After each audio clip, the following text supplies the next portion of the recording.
नमस्कार, मी सहयोगिता आणि आपण पाहता चाळीसगाव डांगांची ओळख सुराज्य मराठी। पाहुयात आजची घडामोड। राजूर येथे आदिवासी विद्यार्थ्यांचा गुणगौरव सोहळा उत्साहात।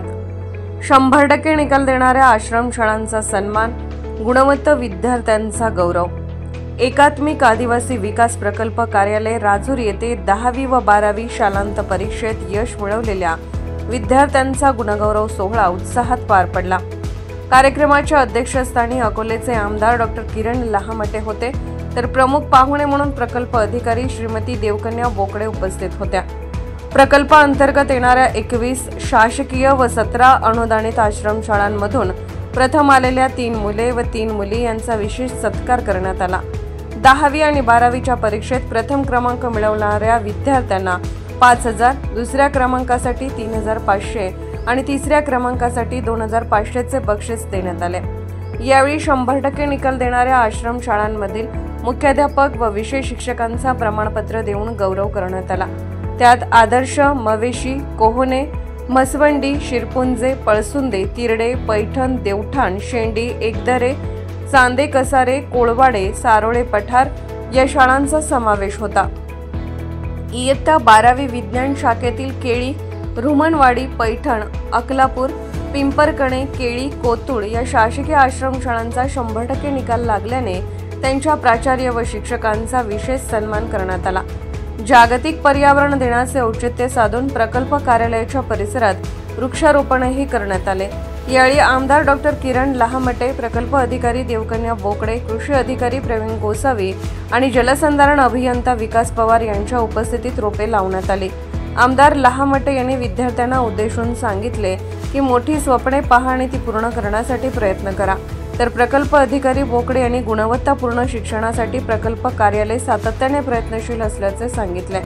कार्यक्रमाचे प्रास्ताविक दीपक कालेकर, सहाय्यक प्रकल्प अधिकारी शिक्षण यांनी तर आभार प्रदर्शन अंबादास बागुल, शिक्षण विस्तार अधिकारी यांनी केले। व्यासपीठावर मनोज पैठणकर, तुषार पवार, श्याम कांबळे, सुनील मोरे, संगीता कुलते, नामदेव पिचड आदी मान्यवर उपस्थित होते। काय झालं पाहिजे ठीक आहे, भविष्याची घटना ती माझ्या हृदयाला तुमच्याकडून मिळणार येणार, माझ्याकडून मिळणार येणार। तर तिथं पण आपण सजगपणानं जर पोरांनी सांगितलं आरोग्याच्या बाबतीत काही सूचना केल्या तर लगेच त्याच्यासाठी आपण कार्यरत राहिलं पाहिजे। त्यासाठी आपल्या शाळेमध्ये एक कक्ष किंवा तिथून आपल्या प्रकल्पाचा एखादा नंबर द्या की तिथं ऐकलं नाही त्या शिक्षकांनी तर थेट आपल्या प्रकल्पाशी संपर्क साधता आला पाहिजे। त्यासाठी नंबर देऊन ठेवा। नाही आपल्या राजकारणाचे थोडे जोडे डेटच्या बाहेर सोडायचे, मग आपण सगळ्यांनी प्रवेश करायचा। मला वाटतं मी एकाही शाळेमध्ये राजकारण केलं नाही आणि तिथे आलं राजकारणाचा एक शब्द तर बोललेला आहे आपण, तर नक्की 11वी 12वीचा जो आहे तर त्याही पुढं मी सांगतो की माझी स्वतःची इच्छा आहे, तुमचं काय म्हणणं आहे बघा, की 10वी नंतर आपली पोरं ही शहरामध्ये शिकली पाहिजे हे माझं मत आहे। मुलं तालुक्याच्या गावाला शिकायला जावा, संगमनेरला जावा, अजून जिल्ह्याच्या ठिकाणी जावं। त्याचं कारण काय की आपण 10वी 12वी आपण घाटगरला केली किंवा पिंपरकण्याला केली किंवा हे केलं की मुलं परत कॉलेजला येऊन फक्त राजूरपर्यंत येतात, तर नंतर त्यांच्या शिक्षणाला पूर्णविराम देतात।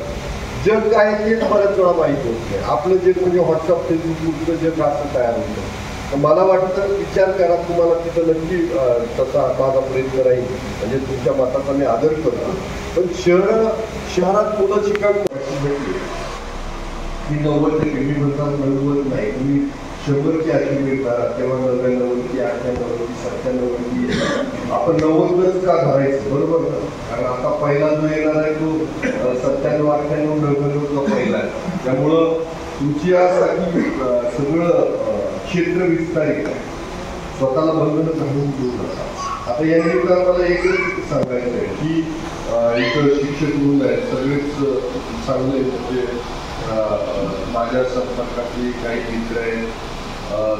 माझं एक इच्छा आहे की आश्रमशाळेची अजून गुणवत्ता वाढ करायला तुम्हाला आमच्याकडनं काय भौतिक सुविधा ज्या पाहिजे किंवा मुलांना पुस्तक, स्टेशनरी ज्या काही गोष्टी पाहिजे किंवा खाजगी शाळांमध्ये हे भेटते आम्हाला हे भेटत नाही, हायस्कूलमध्ये हे भेटते आम्हाला हे भेटत नाही, असं काही तुमचं म्हणणं असं तर नक्की आमच्यापर्यंत कळवा. आम्ही प्रकल्पाकडून आश्रम शाळेचा खास बाब म्हणून त्याची तरतूद करू. नाही काही घरात माझा आमदार निधी आहे, म्हणजे माझा स्वतःचा हक्काचा निधी त्यातून आपण करूया. म्हणजे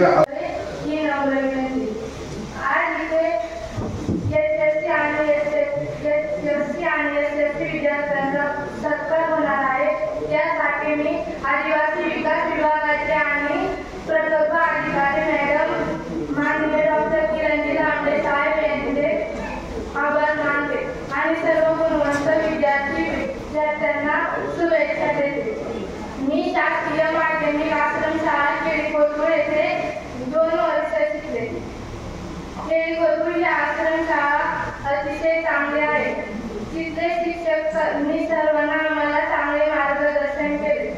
मुख्याध्यापक असतील, विटेकर सर असतील, खर्चे सर असतील, लोखंडे सर आणि आमच्या वर्ग शिक्षिका मॅडम यांनाही आम्हाला चांगले प्रोत्साहन दिले. परीक्षेच्या काळातही चांगली तयारी करून घेतली. मला अभिमान आहे की मी आश्रम शाळेमध्ये शिकले आणि मला या प्रकल्पाचाही अभिमान आहे.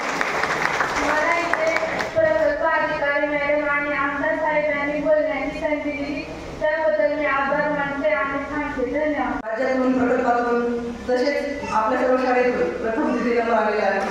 खरोखर कौतुकाची बाब आहे आणि असेच आदर्श भविष्य देखील घडावे. आमच्या ज्या आश्रम शाळेत जवळपास 18 आश्रम शाळांनी 100% मार्क देऊन किंवा 100% निकाल लावून एक यशस्वी परंपरा राखलेली आहे. ती निश्चितच सांगेल की मी आज आमच्या 18 शाळांनी किंवा जवळपास 18 शाळांनी 100% निकाल लावला आहे. तर पुढच्या वर्षी जवळपास 90% शाळा 100% निकाल लावण्यात काढावे. आज जरी आम्ही गुणवत्तेमध्ये बरोबरी असू असेल किंवा स्पर्धेमध्ये थोड्याफार प्रमाणात उपस्थित असतो म्हणजे हे असेल बरोबरी करत असतो, पण भविष्यामध्ये निश्चितच ओपन संघाचे सुद्धा पुढे आमच्याकडे विद्यार्थी असतील आणि ही गुणवत्ता आमची सर्व डिपार्टमेंटचे शिक्षक आणि मुख्याध्यापक करतील याची सुद्धा मी आजच्या कार्यक्रमाच्या निमित्ताने आपल्याला शाश्वती देते.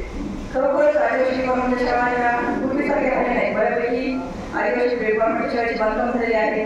शाळेची गुणवत्ता वाढण्याचा प्रयत्न झालेला आहे. गुणवत्तेबरोबर आपल्या विद्यार्थ्यांनी सुद्धा वाढत आहे. याच कार्यक्रमाच्या निमित्त म्हणून पालकांना माझी विनंती आहे की जास्तीत जास्त आपल्या विद्यार्थ्यांना आदिवासी आश्रम शाळेमध्ये प्रवेश देण्यात यावा. जास्तीत जास्त विद्यार्थी आपल्या शाळेमध्ये शिकवण्यात यावे आणि निश्चितच आपल्या कॉलेजला मिळवण्याचा विचार आदिवासी डिपार्टमेंटच्या वतीने प्रकल्पाच्या वतीने आणि आश्रम शाळेच्या वतीनं करण्यात येईल. आश्रम शाळेबरोबर जाणून आश्रम शाळेत सुद्धा आपली विद्यार्थी संख्या वाढली पाहिजे. तसेच आपले विद्यार्थी सुद्धा गुणवंत झाले पाहिजे हा आमच्याकडून एक काम झालेला आहे आणि हाच याच भागातून आम्ही भविष्यामध्ये आज या 70-80% विद्यार्थ्यांच्या भविष्यामध्ये येणाऱ्या पुढच्याच वर्षात 90% आमचा विद्यार्थी कसा जाईल यासाठी पूर्ण प्रकल्पाचे सगळे शिक्षक या निमित्ताने वर्षभरामध्ये नियोजन करतील आणि त्या शेवट आपण 90% विद्यार्थी प्रथम असेल ही एक आपण आजच्या निमित्ताने वही घेऊ आपण सगळ्यांच्या वतीने आणि निश्चितच पुढच्या वर्षी सर्वांच्या हस्ते आपण पहिला विद्यार्थी आपल्या कुठल्याही लष्करात संपलेला असेल असं म्हणून आपण सगळ्यांच्या हस्ते आपण गुणगौरव करूया. सुराज्य मराठीकरिता प्रतिनिधी विलास तुपे, राजूर, अहिल्यानगर. आपल्या सुराज्य मराठीच्या YouTube चॅनलला सबस्क्राईब करायला विसरू नका.